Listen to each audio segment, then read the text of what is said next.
outro componente da iniquidade: as maldições geracionais.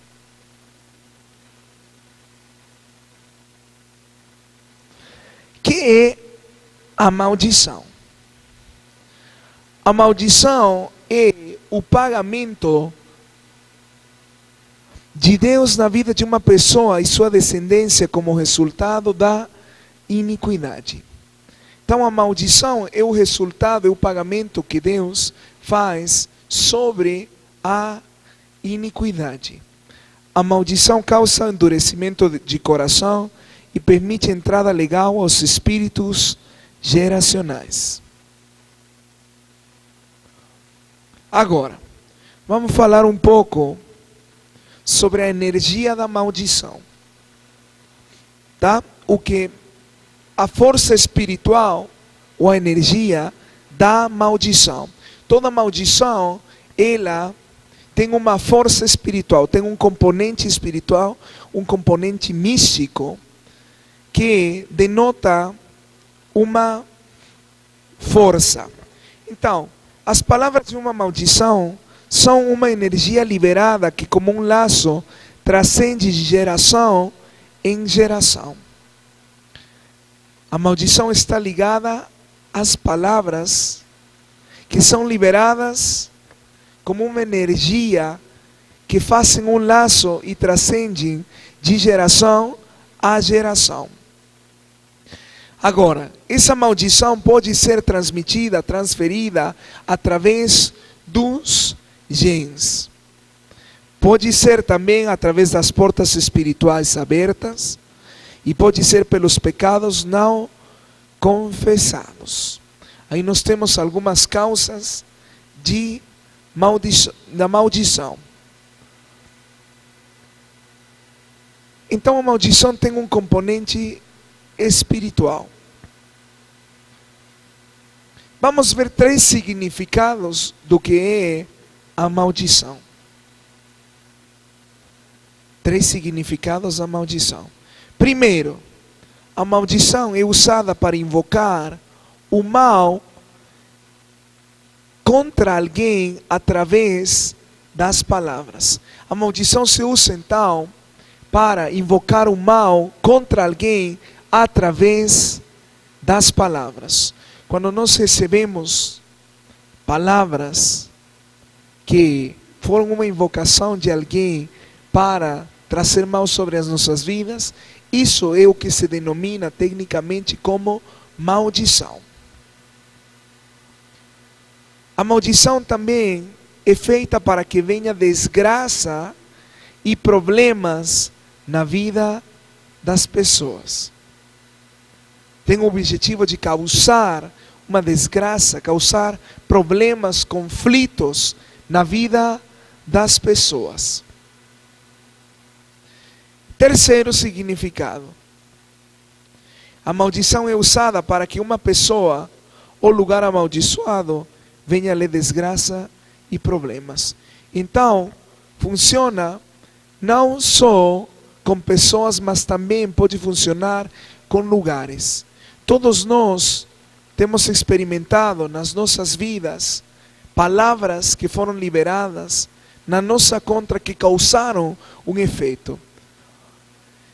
Talvez você, pela intervenção do Espírito Santo, lembra de algumas palavras que causaram efeitos na sua vida, que foram como uma seta que entrou na sua vida e mudou a sua história. Isso é a definição técnica de uma maldição. Segundo então a enciclopédia judaica, na página 1083, esses 3 significados se aplicam para uma maldição. Agora, as maldições no mundo espiritual. No Velho Testamento, amaldiçoar é um conceito de poder destinado a liberar uma força espiritual, uma potência espiritual negativa contra um objeto, a pessoa ou lugar amaldiçoado. Então, no Velho Testamento não podemos separar a maldição do componente espiritual e não podemos separar a maldição do espírito associado à maldição. Toda maldição tem um espírito que é associado, que faz com que essas palavras que foram liberadas possam alcançar e possam cumprir o seu destino. Por isso é que a maldição é uma força espiritual. Porque tem um componente espiritual, tem um espírito que vai agir para fazer o cumprimento de cada uma das palavras que foram liberadas, que foram lançadas. Eu vou te dar um exemplo muito prático. A maldição de Tecumseh. O ciclo zero. Este é o chamado ciclo zero nos Estados Unidos. Quando os índios começaram a ser desalojados das suas propriedades nos Estados Unidos, quando começou a colonização, diz que depois de uma batalha, a batalha de Tippecanoe em 1811, a lenda diz que um grande chefe índio chamado Tecumseh enviou uma mensagem ao general chamado William Henry Harrison. Mas nessa mensagem ele estava mandando uma maldição sobre todos os futuros governantes da nação. Isso foi conhecido como a maldição do ciclo zero nos Estados Unidos. O ciclo zero ou a maldição de Tecumseh. Não esqueça então que maldição está ligada a um espírito, é uma força espiritual que é liberada através das palavras. Aqui nós vemos que na colonização dos Estados Unidos, este indígena, este índio chamado Tecumseh, amaldiçoou os governantes dos Estados Unidos por causa da invasão, por causa de todos os abusos que eles fizeram contra os índios, por causa de despojar eles das suas terras. E essa maldição se conheceu como a morte dos presidentes no ciclo zero. Qual era a mensagem que foi liberada através deste índio, que causou uma repercussão muito grande no mundo espiritual e acabou com consequências trágicas para os presidentes?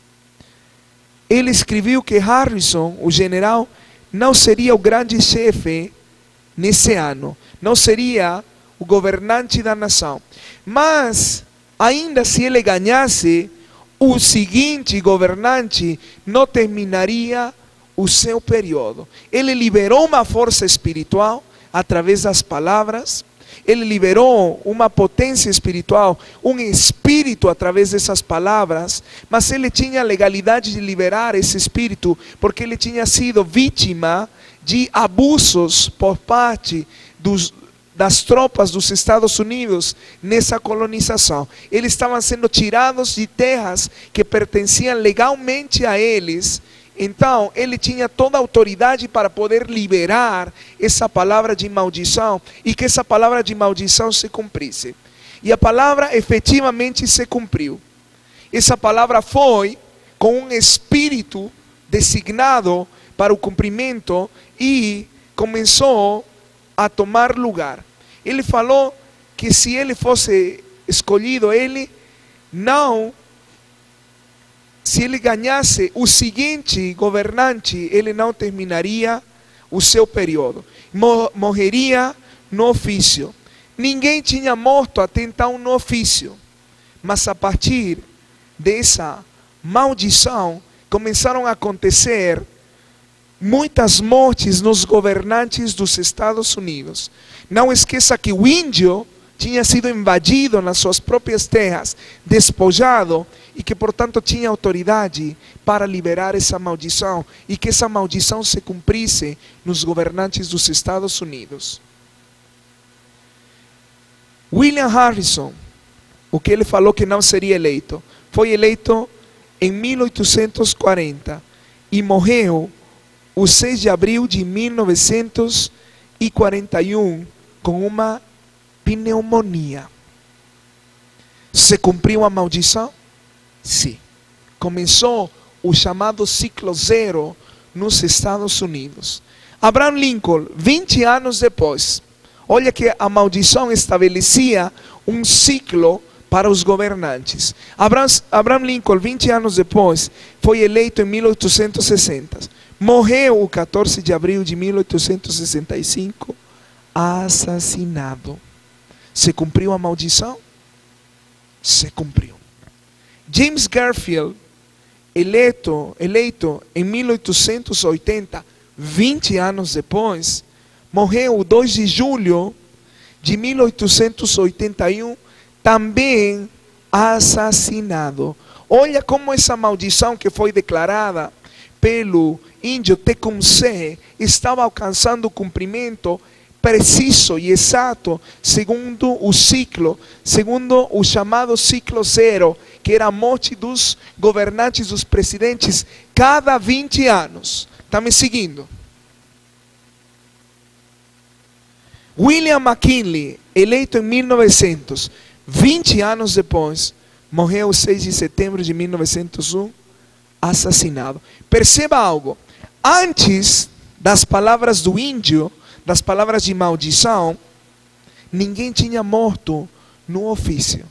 Mas a partir desse decreto que ele faz, através dessas maldições, dessa maldição, começa um ciclo de mortes nos Estados Unidos, nos governantes dos Estados Unidos. Warren Harding, eleito em 1920, 20 anos depois, continuava o ciclo. Morreu no 2 de agosto de 1923, envenenado. A maldição continuava, porque a maldição é uma força espiritual que pode viajar através do tempo e executar o cumprimento dessas palavras através dos espíritos designados. Toda maldição tem um espírito designado. Neste caso foi liberado um espírito de morte que fazia com que estes presidentes morressem a cada 20 anos. Franklin Roosevelt, eleito em 1940, 20 anos depois, morre em abril 12 de 1945. O expediente médico desapareceu. Misteriosamente não se achou o expediente médico dele. John F. Kennedy, eleito em 1960, morre 22 de novembro de 1963, assassinado. Continuava o ciclo da maldição. Ronald Reagan, eleito em 1980, o 31 de março de 1981, sofreu um atentado que não se culminou. Será que a maldição foi quebrada? Ele recebeu um atentado de morte, mas não se chegou a concretizar. Esse foi o denominado ciclo zero, a maldição de Tecumseh. A maldição, então, é uma força espiritual, tem um componente espiritual, tem um espírito designado através das palavras, que segundo a legalidade que encontre, segundo a iniquidade, vai cumprir seu objetivo. Está me seguindo? Agora, na Bíblia nós encontramos várias palavras que falam de maldição. No hebraico existem várias palavras. É importante nós entendermos estas palavras. Primeira palavra, a palavra Allah, significa maldição advinda da quebra do pacto, da quebra da aliança com o Senhor, da aliança com Deus. Este vocábulo aparece cerca de 35 vezes e no Antigo Testamento, e pode ser traduzido também como juramento, declaração solene, promessa, além de maldição. O que implica um acordo, o que implica um pacto entre duas partes. Mas diz que esta palavra ala vem como resultado da quebra dessa aliança das duas partes. Denota um juramento.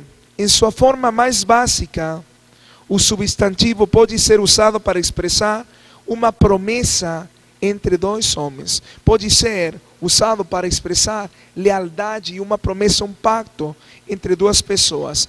Isto nós encontramos em Gênesis 24:1 e Gênesis 26:8. Por essa razão também pode ser aplicada às declarações solenes feitas nos tribunais. Isso aparece em Levítico 5:1, Provérbios 29:24. E igualmente perante Deus, aí você tem as passagens nas quais aparece. Mas então esta palavra está diretamente ligada a um juramento.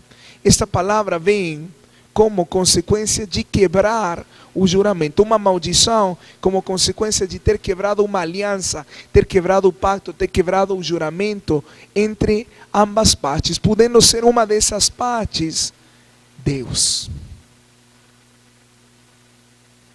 E ainda mais especificamente, o termo usado para expressar o pacto deveras sagrado entre Deus e seu povo. No entanto, quando as cláusulas desse pacto não são cumpridas, a palavra ala adquire o sentido de maldição.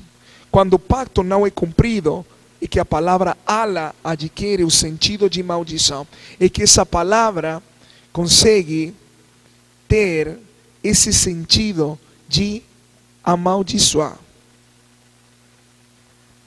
Quando o termo ala se apresenta com o significado de maldição, geralmente está acompanhado da palavra aliança, que no hebraico é a palavra berit. Ou quando não, aparece associado à ideia da desobediência do povo, o que quer dizer descumprimento da aliança. Todo descumprimento da aliança com o Senhor é uma quebra do pacto. Portanto, está sujeito à maldição. Você vai ver que na palavra do Senhor, a bênção está condicionada à obediência. Então, quando se quebra a obediência, quando se produz a desobediência, quando se quebra a aliança, é que a maldição toma lugar. Assim o Senhor o separará para mal dentre todas as tribos de Israel, conforme todas as maldições ala do pacto escrito no livro desta lei. Isso está em Deuteronômio 29:21. Diz que o Senhor separaria, olha aí, separaria para mal dentre todas as tribos de Israel, conforme todas as maldições.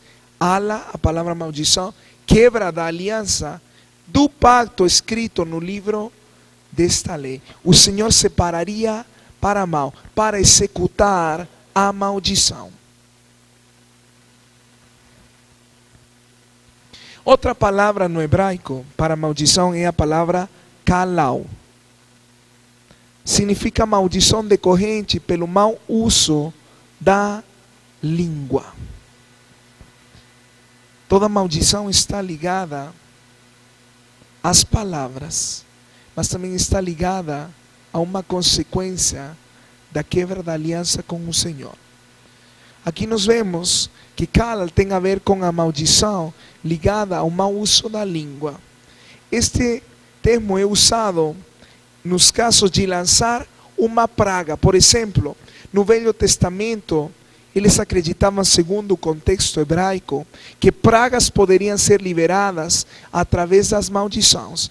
Não esqueça o caso que nós acabamos de ver, o ciclo zero, a maldição de Tecumseh.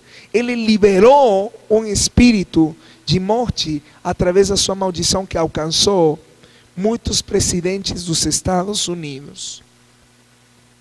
Também esta palavra significa proferir uma maldição, verbalizar algo ruim. Ela aparece 130 vezes no Antigo Testamento. E sua raiz básica tem o sentido de diminuir, lidar desdenhosamente, ridiculizar, zombar. O sentido é de desejar alguém uma posição inferior ou rebaixá-lo do seu estado. Este tipo de maldição se realiza através da língua, através das palavras, reduzir as pessoas, rebaixá-las a uma condição inferior. Na antiguidade, um grande poder era atribuído à palavra falada, crendo-se que zombar ou proferir uma sentença verbal negativa a qualquer pessoa tinha o poder de causar destruição e afetar a felicidade. Vocês lembram os rapazinhos que zombaram de Eliseu? Isso foi considerado para ele como uma maldição. Eles estavam zombando deles, mas eles estavam, no fundo, amaldiçoando ele. Que é o que ele fez? Ele revertiu a maldição e falou que as ursas iam comê-los. Se cumpriu ou não se cumpriu? Porque zombar também tem a ver com esse intuito de amaldiçoar. Está me seguindo? Agora, Provérbios 26, 2. Aqui uma passagem muito importante. Diz: como o pássaro no seu vaguear, como a andorinha no seu voar, assim a maldição, sem causa não encontrará poço. O que quer dizer? Que a maldição que é liberada através da língua, através das palavras, ela não vai encontrar poço se não tem uma causa legal. Agora, por isso que a Bíblia fala que nós abençoemos aqueles que nos amaldiçoam. Por quê? Porque quando você abençoa aquele que está te amaldiçoando, você está anulando todo o poder da maldição, todo o poder que está ligado às palavras que são liberadas como maldição e que liberam forças espirituais. Está me seguindo? Então podemos concluir que este vocábulo sempre aparece associado à ideia tradicional de lançar uma praga, de liberar um espírito das trevas, liberar um espírito demoníaco, proferir uma maldição, verbalizar algo ruim contra uma pessoa ou objeto. Outra palavra no hebraico é a palavra arar. Significa estado de amaldiçoado, com todas as implicações. Perceba que nos dois casos anteriores não está falando de um estado, mas aqui arar implica um estado de amaldiçoado. Implica o produto do que a maldição causou em uma pessoa. Esta palavra aparece 63 vezes no Antigo Testamento. Significa prender por encantamento, cercar com obstáculos, deixar sem forças para resistir. Em outras palavras, tem a ver com bruxaria. Esta é a conclusão de Brito, tendo como base o acadiano araru, que significa armadilha funda. Palavra arar.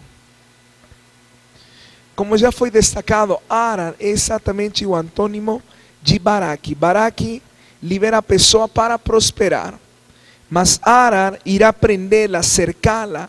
Ou seja, de fato, irá colocar na vida da pessoa restrições que impeçam que ela continue caminhando. Vão deter a pessoa, vão imobilizar, vão paralisar a pessoa através desse estado de amaldiçoado. Convém então deixar bem claro que bênção e maldição são princípios ativos que, por intermédio de forças espirituais, divinas ou demoníacas, poderão arruinar ou edificar as diversas áreas da vida humana. Uma maldição pode te levar, ou uma bênção pode te levar à prosperidade, assim também uma maldição pode te levar à quebra financeira. Mas lembre que a maldição, ela não possa, sim, não ter uma causa. A causa para que as maldições peguem na tua vida são as iniquidades. Agora, vamos ver um ponto importante, e é que as duas primeiras palavras, alau e kalau, representam aspectos descritivos do que poderia acontecer através das palavras. Não assim, arar já é a condição do que aconteceu por causa dessas palavras que foram liberadas em maldição. Por exemplo, um exemplo clássico. Aquela mãe que não gosta do namorado que a filha tem e fala para ela: você vai chorar sangue quando você casar com ele. Que é o que acabou de fazer? Um calau. Ela fez mau uso da língua. A filha desobedece, se rebela e casou com o rapaz. E a vida dela foi um inferno. Literalmente, ela passou noite chorando. O que aconteceu então? Um calau produziu um arar. Arar é o estado de amaldiçoado, é o produto, é a consequência de uma causa, que são as palavras liberadas através da maldição. Está me seguindo? Outras palavras. Kababe e Nakabe significa uma maldição lançada. Os gramáticos eles sugerem que estes termos podem ser variantes textuais, um podendo ter origem no outro. Sendo assim, teriam o mesmo sentido do uso corrente da época. Uma kababe ou nakabe pode significar a ação de lançar uma maldição sobre algo, pronunciando em palavras. Estas expressões bem possivelmente poderiam ter o mesmo sentido que calau, mas são muito menos usadas. Calau é o termo mais usado enquanto se refere à maldição lançada através das palavras, maldição proferida através das palavras. Mais uma palavra hebraica para descrever a maldição. Zaam significa indignar-se, denunciar, ameaçar. Zam aparece cerca de 34 vezes no Antigo Testamento. O sentido da sua raiz quer dizer estar indignado, mostrar indignação, denunciar. A ideia básica do termo, então, é experimentar ou expressar intensa ira. O termo Zam pode ser usado com referência ao homem, mas frequentemente, porém, com relação a Deus. O profeta Isaías, usando esta palavra, prediz o dia em que os inimigos de Israel experimentarão a indignação da parte de Deus. Não esqueça que Zam também tem a ver com a indignação, tem a ver com ira. E Deus também se indigna, Deus também tem ira, Deus também se ira. Também o Dr. Derek Prince, comentando sobre este verso, sobre o que realmente significa, ele conclui que significa realmente ameaçar, ou algo similar, por todas as referências que aparecem aí na sua tela. Mas a ameaça pode ser equivalente a amaldiçoar, especialmente quando é pronunciada pelo Senhor, quando é pronunciada por Deus, tem a ver com esse contexto equivalente a amaldiçoar. Uma ameaça pode ser considerada uma maldição. Agora, no grego, vamos ver algumas palavras que denotam o que é a maldição. Anátema significa estar sob uma maldição de destruição. O termo anátema é uma palavra composta por duas partículas, duas palavras. Ana, que significa sobre, e titemi, que significa colocar, por, significando aquilo que é estabelecido, aquilo que é colocado por, aquilo que é colocado sobre. E também,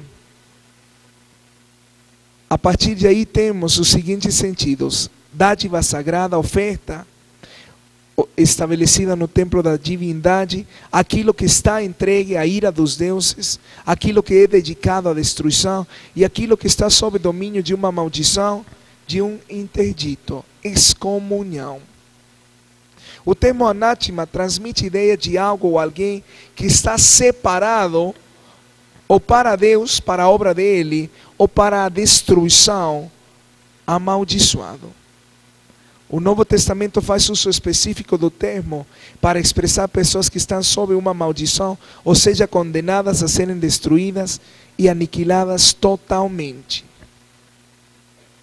Outra palavra no grego para maldição, a palavra kataraomai, significa amaldiçoar alguém ou execrá-lo. Esse termo é similar a kalau, está relacionado com o mau uso da língua, com liberar algo através das palavras. Kataromai, até o dia presente, conforme se entende no Oriente, objetiva também destruir o objeto de maldição, entregando-o a forças destrutivas. Novamente nós vemos o conceito espiritual da maldição. O conceito de que um espírito é designado na maldição, que um espírito é liberado através das palavras da maldição. A palavra na sua forma substantiva é katara. Outra palavra no grego para maldição, kakologeo, significa falar mal de alguém, significa ultrajar.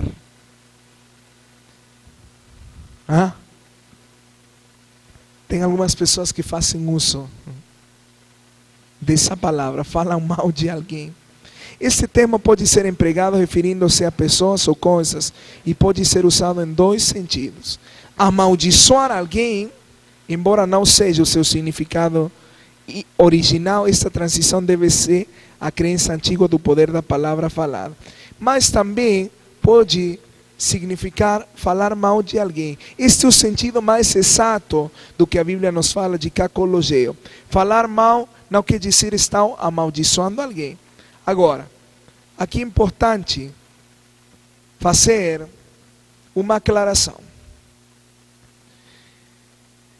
Assim como não necessariamente falar bem de alguém é abençoar essa pessoa, também falar mal de alguém não significa necessariamente amaldiçoar alguém. Por exemplo, tem pessoas que baixam a paranoia da maldição. Tudo que representa um estado negativo que alguém fala deles, consideram como maldição. Quando alguém fala, por exemplo, não seja tão preguiçoso, não me amaldiçoa, está rejeitado, está amarrado, em nome de Jesus. Não está rejeitado nem amarrado. Simplesmente você tem que deixar de ser tão preguiçoso. É que está liberando um espírito de preguiça sobre a minha vida. Nada disso, simplesmente está focando na tua condição original. Baixo esse conceito, por exemplo, você encontra que Jesus muitas vezes falou da condição das pessoas, mas ele não estava amaldiçoando. Quando ele falou da condição dos fariseus, ele não estava amaldiçoando os fariseus, simplesmente estava falando a condição, a realidade deles. Ele chamou eles de quê? Sepulcros, raça de víboras, geração incrédula. Baixo o conceito da paranoia, das maldições. Jesus estaria amaldiçoando alguém. Não, ele simplesmente estava falando do estado, da condição das pessoas. Está me seguindo? Haka é outra palavra que aparece no grego para denotar maldição. Significa a palavra de xingamento. Agora, a palavra do Senhor nos fala para não chamar de Haka a nosso irmão. Mas Haka tem a ver, também significa cabeça oca, significa bobo, significa tolo. Quando você chama de tolo, de bobo a seu irmão, você está usando essa palavra e isso é condenado pela Escritura. Amém? Está me seguindo? Quantos de vocês já amaldiçoaram seu irmão? Bobão! Menino bobo, tolo, doido.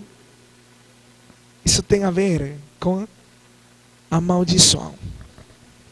Terceiro componente da iniquidade, o padrão geracional. Aí o texto está errado. Que o padrão geracional é a conduta que se aprende por observação e experiência e é passada de geração a geração. Aí você tem na sua tela o gráfico de alguém que está sentado da mesma maneira, do mesmo jeito que o pai dele sentava. É ou não é?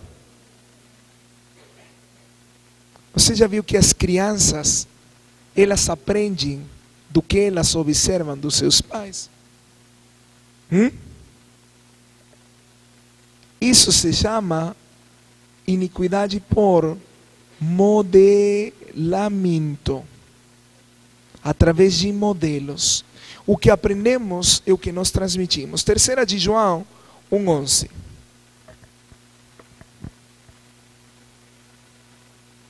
Diz: amado, não imites o que é mau, senão o que é bom. Aquele que pratica o bem procede de Deus. Aquele que pratica o mal jamais viu a Deus. O que aprendemos então, por observação, por modelamento, é o que nós transmitimos.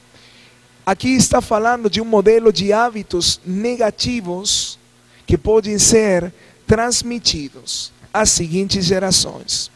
Agora, é por isso que o apóstolo Paulo, ele falava a seguinte frase. Você vai se encontrar com esta frase que ele falava: sede imitadores de mim, como também eu sou imitador de Cristo. Que é o que ele estava falando? Aprendam de mim todos os modelos que eu aprendo do Pai, que eu aprendo de Cristo. No que eu aprendo dele, vocês também aprendam de mim. Nós aprendemos através da modelagem, iniquidade por modelagem e iniquidade aprendida. Mas também podemos aprender os modelos que são de Deus. Agora, a palavra aqui imitador é a palavra mimetes. Quantos de vocês conhecem os mímicos? Os mímicos. Esses que se pintam a cara de branco e que fazem coisinhas, que não falam nada, mas que fazem puros sinais. Você conhece eles? Eles são os mímicos. Então o que Paulo estava falando era isso.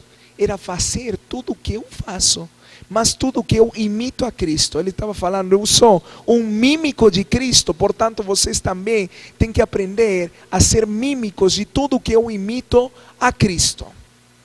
Está me seguindo? Seguidor de uma norma, um modelo. Aqui podemos falar de paternidade espiritual. A paternidade espiritual modela as pessoas. Paulo falava: sede meus imitadores, meus mímicos, assim como eu sou mímico de Cristo. Aprendam de mim, aprendam dos modelos que eu tenho, para que vocês possam ser imitadores também de Cristo. Então a paternidade espiritual vai trazer uma norma, vai trazer uma modelagem sobre as pessoas que se encontram baixo essa autoridade. Agora, não é só das coisas boas. Paternidade espiritual é do bom e é do ruim.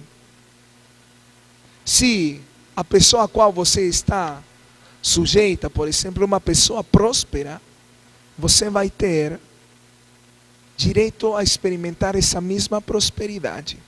Você vai ser uma pessoa que experimente o mesmo que ela experimenta. Se ela experimenta prosperidade, você vai experimentar prosperidade. Agora, se ela tem problemas no seu casamento, é muito provável que o teu casamento também não ande, que não vai bem.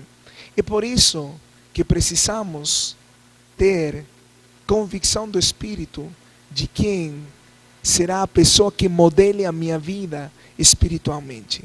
Hoje nós queremos ter o pai mais famoso, o pai que tem mais dinheiro, mas teu pai espiritual não é aquele que você decide, é o que Deus mandou para você, é o que você precisa, não o que você quisera e gostaria de ter. Amém? Mas é importante analisar estas características, porque vão ser transferidas, vão ser transmitidas na tua vida através de modelagem. E é muito comum ver isso. Pais espirituais orgulhosos, filhos espirituais orgulhosos. Pais espirituais que caminham na humildade, filhos espirituais também que caminham na humildade. Porque aprendemos não apenas as palavras, aprendemos do modelo, do exemplo. Como é que Jesus discipulava as pessoas que estavam com ele. Como que ele ensinou, por exemplo, sobre o amor? Que é o que ele falou? Ele colocou o data show e colocou: amor é a palavra grega ágape. Mas também você encontra a palavra grega phileus. Mas também existe mais uma terceira palavra que pode denotar amor. Vocês aprenderam, discípulos? Foi isso que ele fez. Ele foi na cruz, ficou cravado na cruz e depois falou: assim como eu vos amei, vocês também amem-se uns aos outros. Ele estava falando: aprendam do meu exemplo. Como é que ele ensinou humildade? Porque discipulado tem a ver não simplesmente com aprender um conhecimento humano. Discipulado tem a ver com receber modelagem espiritual através do exemplo, através do caráter. Como é que ele ensinou humildade, por exemplo? Bem, vamos aprender sobre a humildade. Colocou data show e falou: humildade é a palavra grega, mas no hebraico significa isso. Ele colocou uma toalha nos seus ombros, água, e começou a lavar os pés deles. E falou: assim como eu fiz com vocês, vocês também façam com os outros. Porque discipulado não é ensinar conhecimento. Você não ensina do que você conhece. Discipulado é dar do que você é, não apenas do que você tem. Você dá do que você é. Isso é o que faz a diferença. Hoje temos tanto discipulado que não é nada de discipulado, que parece um discipulado grego. Mas não tem o contexto do discipulado hebraico. Para o hebraico, discipular alguém é ensinar a que ele possa fazer o que ele viu fazer. Jesus ensinou a que eles fizeram o que eles viram fazer dele. Então eu não dou do que eu conheço, eu dou do que eu sou. Amém? Bem, vamos lá, alguns exemplos de padrão geracional. Por exemplo, Abraão, ele mentiu sobre a sua esposa. O que aconteceu com Abraão? Abraão desobedeceu a Deus. Deus falou para que ele não descesse a Egito e procurasse alimento lá. Ele desobedeceu e desceu a Egito. E o que aconteceu lá? Ele desceu com a sua esposa, que era bastante velha. Ele desceu com a velha.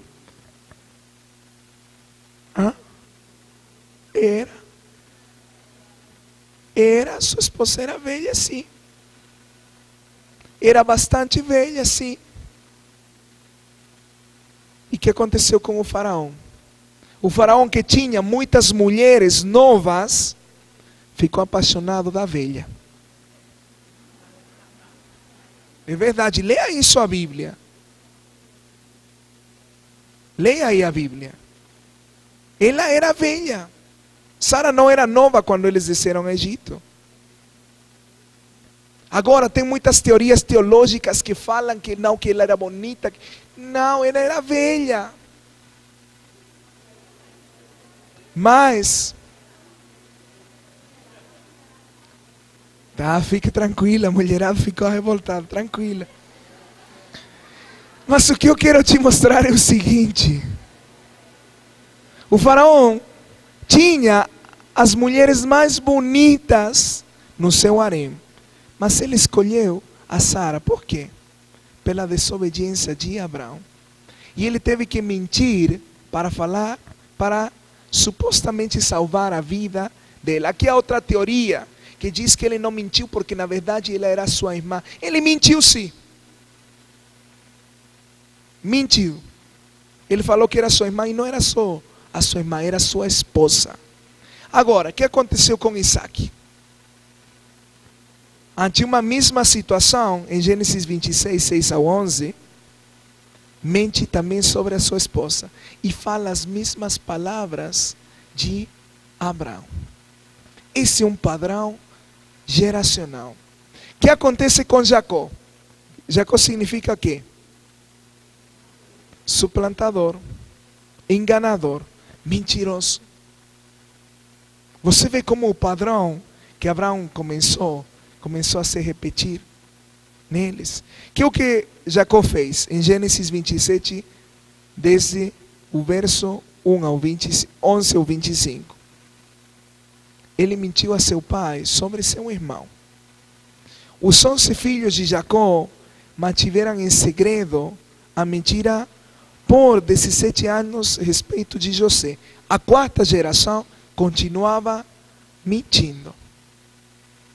Isto é o que se denomina um padrão geracional. Em Gênesis 37 vemos que eles mentiram sobre José. É ou não é?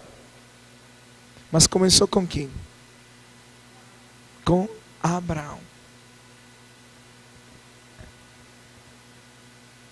Voltamos à terceira de João 1,11. Amado, não imites o mal. Não imites os modelos que não são modelos de Deus. Aqui que há uma grande incógnita, uma grande pergunta. Por que hoje vemos na igreja de modo geral tantos problemas nas ovelhas, nos membros das igrejas? É porque a maior parte das cabeças não estão caminhando segundo o alinhamento na justiça do Senhor. Há muita rebeldia nas ovelhas, porque os pastores são muito rebeldes. Jogamos a culpa nas pessoas, nos membros, mas grande parte da culpa tem a ver com os pastores. Aqui diz João: amado, não imites o mal. Não imite um modelo ruim. Imita o que é bom. Em grego, é a palavra mimeomai. Significa voz meia de mímicos. Não devemos imitar os padrões que não demonstram a santidade do Senhor. Está me seguindo?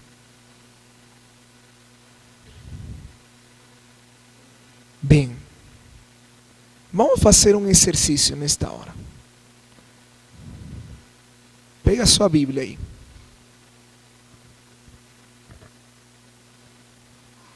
Nós temos aprendido sobre os 3 componentes da iniquidade. Quais são? Espírito geracional, espírito acatáton, espírito imundo, a maldição geracional e o padrão geracional. Não esqueça que dentro da maldição geracional pode ter enfermidades, doenças, pode ter morte, quebra financeira, ruína financeira.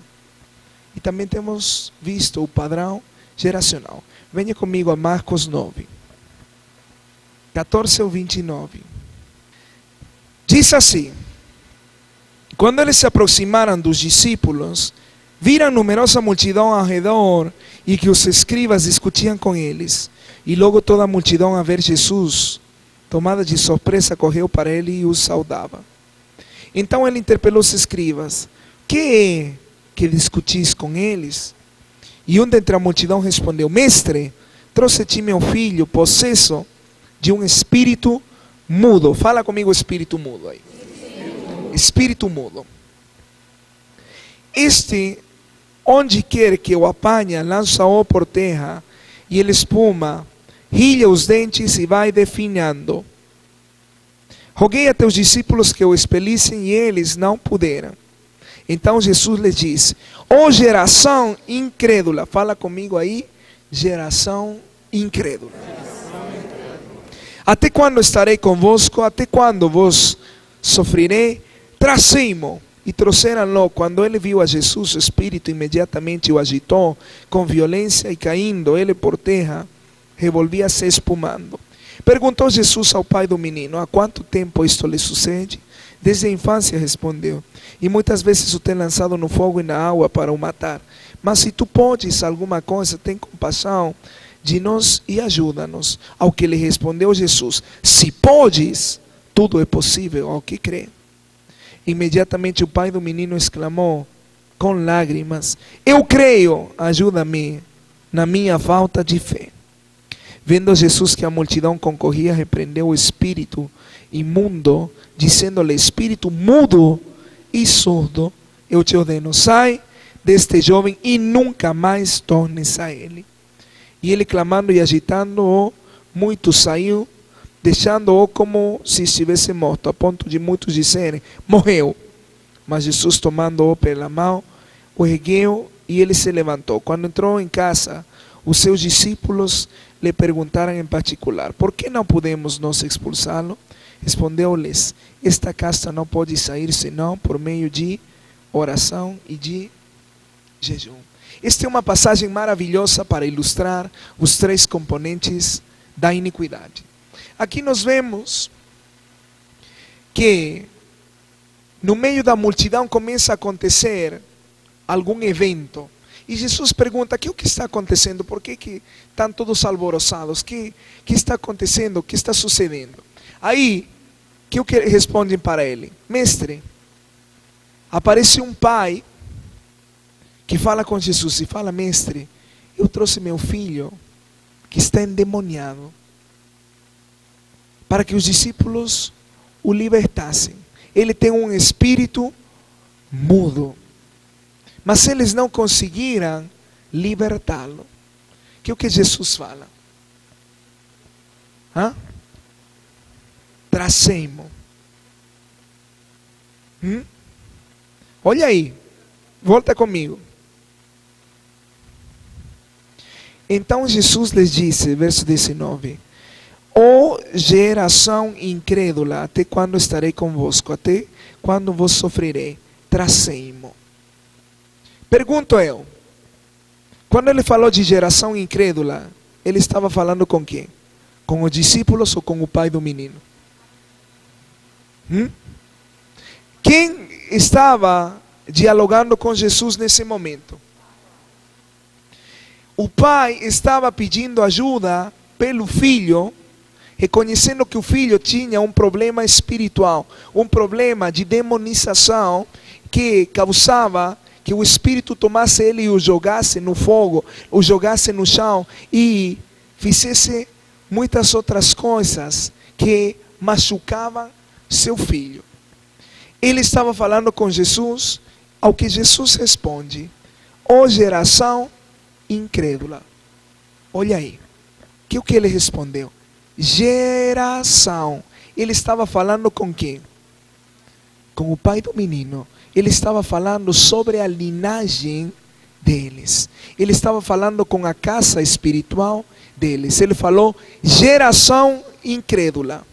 Muitos dizem que ele estava falando com os discípulos. Eu creio que ele estava falando com o pai do menino.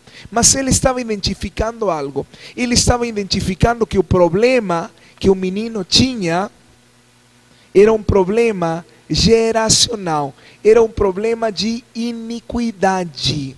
Agora perceba algo: por que Jesus tem que falar com o pai? Por que ele não vai direto onde o filho e liberta o filho? Que é o que ele queria nos ensinar através desta passagem. Aqui há muita riqueza que temos passado por alto. Ele fala geração incrédula. Ele estava falando da linhagem, ele estava falando para o pai do menino. Mas ele estava falando que nessa geração, nessa linhagem, se encontrava uma iniquidade de quê? Qual era a iniquidade aí? Incredulidade. Ele fala geração incrédula.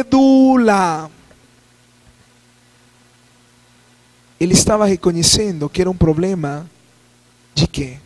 De incredulidade. Que o problema que o menino estava atravessando era um problema de quê? Era um problema da iniquidade que vinha na linhagem familiar de quê? De incredulidade. Jesus estava falando com o pai, ele mostra no pai que o problema que o filho estava atravessando era um problema por causa da incredulidade geracional, por causa da iniquidade e de incredulidade em toda a geração. E por isso que ele fala geração incrédula. Agora, diz que nesse momento, o espírito que estava no menino viu a Jesus. Quem viu a Jesus? O espírito. E aconteceu algo. Se agitou. Começou a se manifestar. Começou a ficar agitado. Você se lembra qual era a definição de um espírito acatárton? Que ele procurava quê? Repouso. Até quando? Até que ele era confrontado. Aí ele se agitava. O que aconteceu aqui?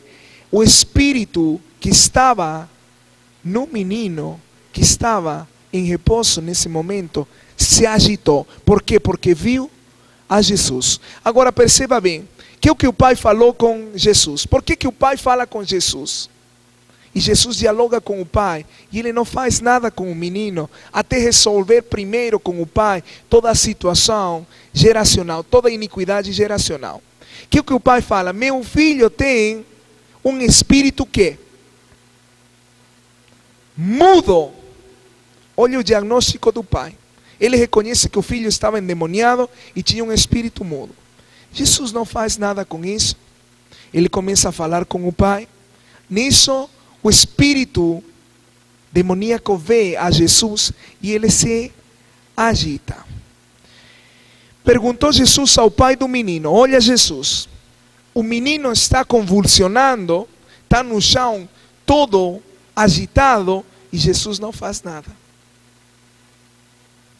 Por quê? Porque ele tinha que resolver o problema com quem? Com o pai. Porque era uma iniquidade que vinha do lado do pai. Era uma iniquidade de incredulidade. Está me seguindo? Que é o que Jesus faz? Perguntou Jesus ao pai do menino. Ele não fala em nenhum momento com o menino.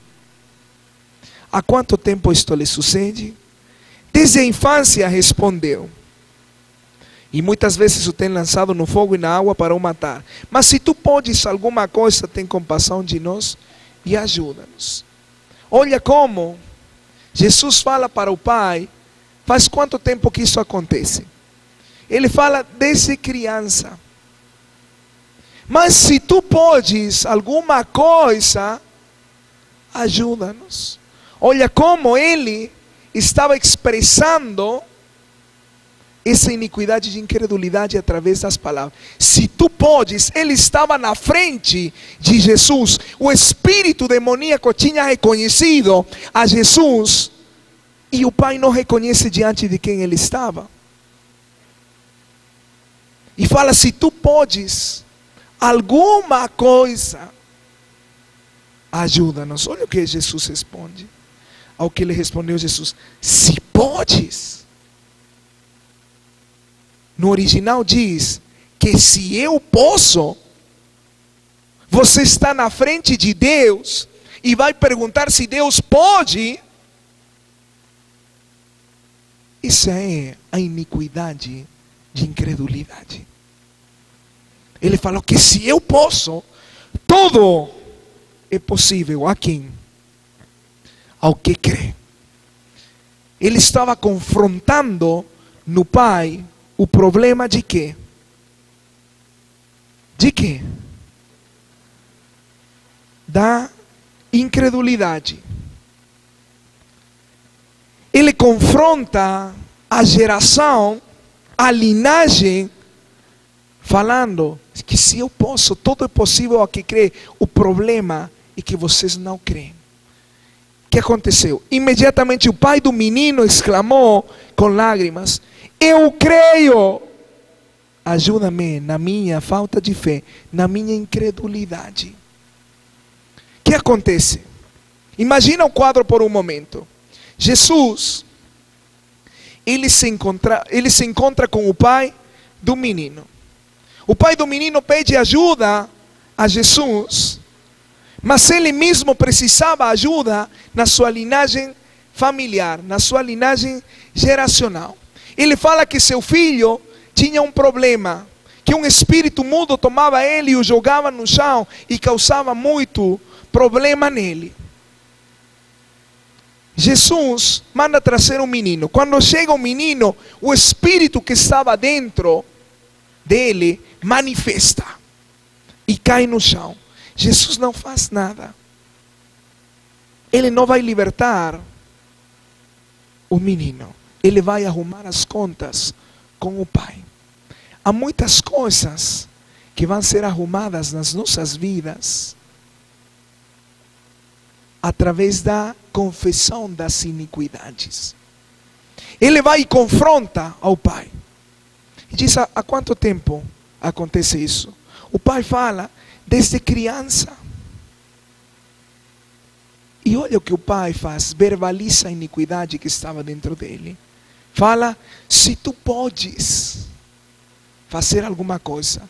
Ele acabava de ver que o espírito demoníaco tinha reconhecido que ele era Deus, mas a incredulidade, a iniquidade e incredulidade cegava o Pai de reconhecer que ele estava diante de Deus, que ele estava diante de Jesus. E ele fala: se tu podes alguma coisa. Jesus fala que se eu posso. Você está diante de Deus e pergunta que se eu posso. Tudo é possível ao que crê. Confronta a iniquidade de incredulidade. O que acontece quando ele confronta? Ele estava confrontando essa iniquidade não apenas no pai, senão em toda a linhagem. A criança, o menino, era vítima dessa incredulidade, dessa iniquidade de incredulidade. E era isso que causava que ele tivesse problemas de saúde. Quando Jesus confronta essa incredulidade, ele confessa a iniquidade. Ele fala: eu creio, ajuda minha incredulidade. Pergunto algo: o problema não era do filho? Não. O problema era da linhagem. Por isso Jesus falou geração, linhagem incrédulo. Quando o pai confessa essa iniquidade, o que acontece? Quando ele confessou, Jesus se dirige agora sim à criança, porque agora sim tem a legalidade. Perceba algo: Jesus não atuou até que a iniquidade foi confessada. Muitas coisas nas nossas vidas não acontecem porque a iniquidade não é confessada. E a iniquidade não deixa Jesus atuar. Ele confessa a iniquidade do pai. E Jesus age no menino. Mas Jesus age de uma maneira diferente da que o pai tinha falado. Que é o que o pai tinha falado? Ele tem um espírito mudo. Mas Jesus ordena ao espírito mudo e surdo. Quer dizer que o diagnóstico que o próprio pai deu estava totalmente errado. Espírito mudo e surdo, solta ele, sai dele. Espírito imundo, espírito acatáton, espírito geracional, espírito que habita na casa, espírito que estás nesta geração, espírito que se encontrava na linhagem familiar pela iniquidade e incredulidade. Depois de ter confessado, Jesus tinha autoridade para expulsar o espírito. E ele fala espírito acatáton, de quê? Espírito acatáton. Mas ele era um acatáton de quê? De enfermidade. Sai dele. E olha o que ele fala: e nunca mais entres nele. Por que esse espírito não podia voltar? Se Lucas 11 diz que quando o espírito acatáton sai, ele pode voltar. Ele pode voltar quando a iniquidade não é confessada. Mas o pai acabava de confessar a iniquidade. O pai confessou a iniquidade e Jesus expulsou a catáton não apenas do filho, senão de toda a linhagem familiar. Aleluia. muitas coisas vão acontecer nas nossas vidas a partir da confissão de iniquidade. Mas Jesus não pode operar se você não confessa a iniquidade, se você não se identifica com seus antepassados. Vamos enchendo então o nosso quadro. Qual era o espírito geracional? Qual era a iniquidade? Primeiro, geração incrédula, incredulidade. Qual era o espírito geracional? Espírito mudo e surdo. Era um acatarto mudo e surdo, um acatarto de enfermidade. Qual era a maldição geracional?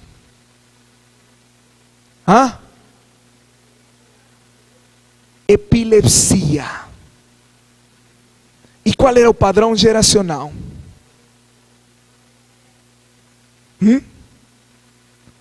Incredulidade. Mas desde quando? Desde a infância. Aí você vê os três componentes da iniquidade em ação. A iniquidade, a incredulidade, espírito surdo e imundo, o espírito geracional, o acatarton era o espírito surdo e imundo, a maldição geracional, epilepsia, e o padrão geracional desde criança, incredulidade. Mas perceba algo, espírito surdo e mudo. A fé, ela vem por quê? Pelo quê? Ouvir. O espírito era quê? Surdo. Mas o espírito de fé, ele se manifesta como? Crie, portanto, falei. Olha como é que esse espírito tinha tomado, tinha afetado a fé deles. Tem muitas pessoas presas do espírito surdo e mudo neste lugar. Não conseguem ter fé porque estão presas desta operação demoníaca. Surdo e mudo. Não tem fé porque não ouvem a Deus. E não tem fé porque não conseguem falar o que creem. Uma das iniquidades que todos nós devemos confessar é a incredulidade. Perceba que Jesus não conseguia fazer nada até que o Pai confessou a iniquidade. E quando o Pai confessou a iniquidade, Jesus teve autoridade para ministrar no Filho e expulsar o acatarton, o espírito imundo, sordo e mudo, e mandou que saísse não apenas dele, sino de toda a casa, de toda a linhagem, e não voltasse mais. Quando nós confessamos a iniquidade, os espíritos acatarton saem e não podem voltar mais. Não apenas nas nossas vidas, em toda a nossa linhagem familiar. Deus te trouxe, querido, para que você exterminasse esses espíritos acatarton da tua linhagem familiar. Mas nada vai acontecer até que você não confesse as suas iniquidades. Fica de pé. Aleluia. O pai tinha que reconhecer que ele precisava de ajuda.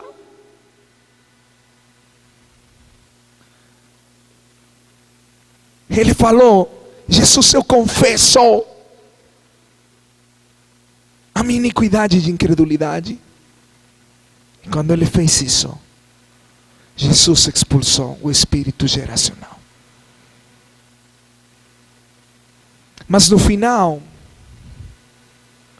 dessa passagem diz que os discípulos perguntaram: por que nós não conseguimos expulsá-lo? Sabe por que não conseguiram? Porque eles tinham a mesma iniquidade que o pai, incredulidade. E diz: este gênero não sai senão através de quê? Oração e, de fato, jejum não aparece no original, senão através de oração. Pergunto eu, qual era o gênero demoníaco? Qual é a casta que não sai senão através da oração? O espírito surdo e mudo? A incredulidade. Tem pessoas que falam que para você ser liberto de algo, você tem que jejuar 101 dias e depois você pode ser livre. Querido, isso é uma mentirada. Jejum nem aparece aqui. E quando fala de oração para fortalecer a fé da pessoa. Que para libertar um satanista temos que jejuar 40 dias, senão não é efetivo. Eu pergunto algo. O jejum é maior do que o nome de Jesus. Se não sai no nome de Jesus, não vai sair nem com 300 dias de jejum. Temos sido ensinados erradamente. Há muito ensino da batalha espiritual que está errado, por falta de profundidade nas escrituras. Se não resolvemos a iniquidade, não resolvemos nada. Não adianta você querer fazer libertação se você não confessa a iniquidade. Se a pessoa não confessa a iniquidade, não adianta você querer libertar ela. O espírito vai sair e vai voltar. É só através da confissão de iniquidades. Tua linhagem familiar está em jogo nestes dias. Deus te trouxe para te libertar, mas para libertar a tua casa. Mas a primeira incredulidade que nós devemos reconhecer é a incredulidade. Cremos no que o médico diz, mas não cremos no que a palavra de Deus diz. Cremos no que o psicólogo diz, mas não cremos no que a palavra de Deus diz. Cremos no efeito de um remédio, de um medicamento, mas não cremos no sobrenatural de Deus. Cremos no psicoanálise, mas não cremos que Deus pode libertar as pessoas.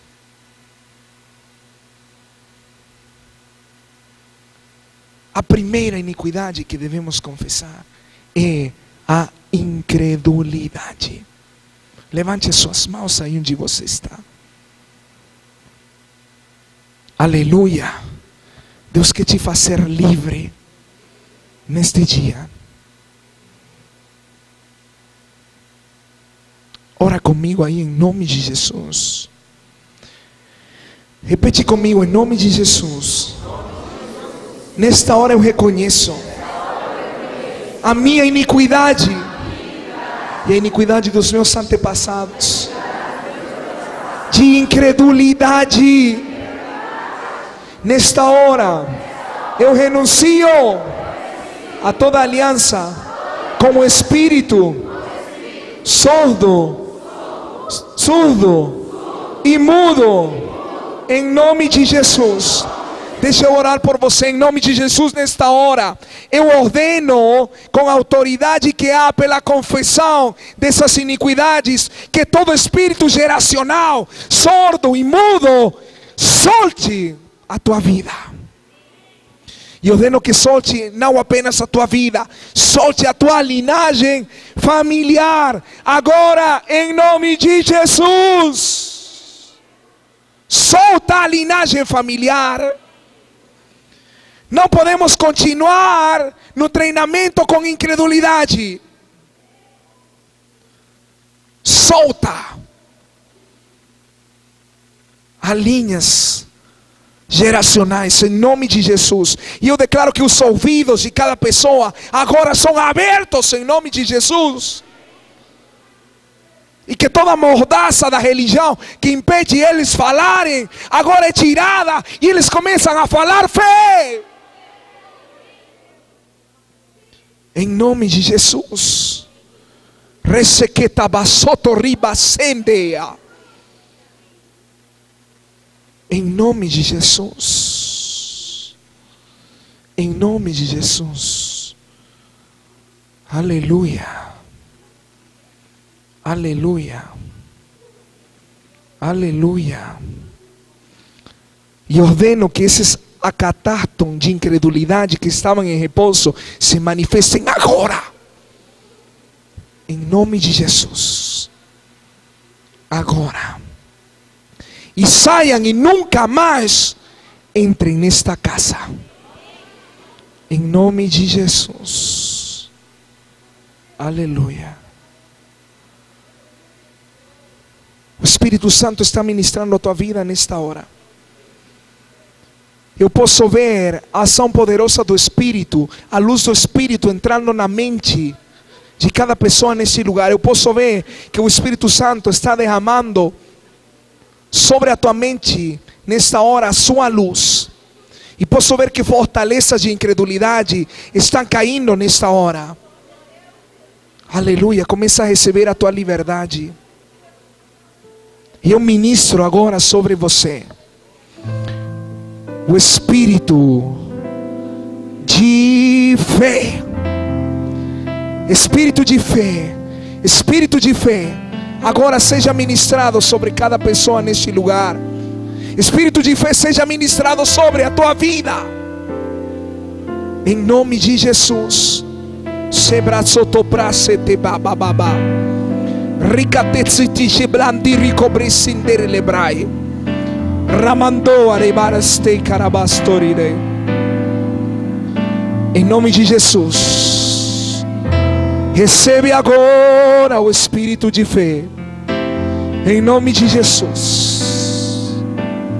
Em nome de Jesus.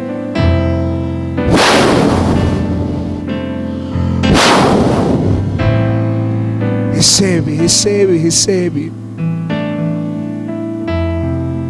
Aleluia. Aleluia. Aleluia. Seja livre em nome de Jesus. Seja livre em nome de Jesus. Livre. Aleluia. Aleluia. Aleluia. Livre em nome de Jesus.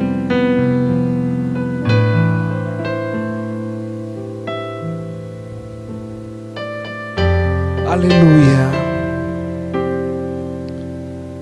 Receba a sua liberdade. Deixa o Espírito te ministrar. Aleluia. Aleluia. Você vai fazer algo profético comigo. Olha para mim.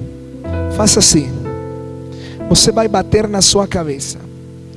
Mas quando você bater, eu declaro que as estruturas de incredulidade vão cair. Em nome de Jesus. Quando eu contar até 3, você pode bater. Bate as vezes que seja necessário. Não precisa ser com intensidade, mas precisa ser com fé. Coloca a sua mão. 1, 2, 3. Bate. Bate. Bate em nome de Jesus. Em nome de Jesus.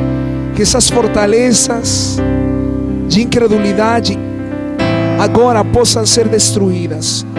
Em nome de Jesus. Aleluia. Aleluia. Resheba mama seterere baba sata baba. Rinkente kere braseterere basata darara baba sata. Aleluia. Recebe a tua liberdade. Não mais incredulidade. Em nome de Jesus. E juntos falamos. Eu não te ouvi, juntos falamos. Aleluia.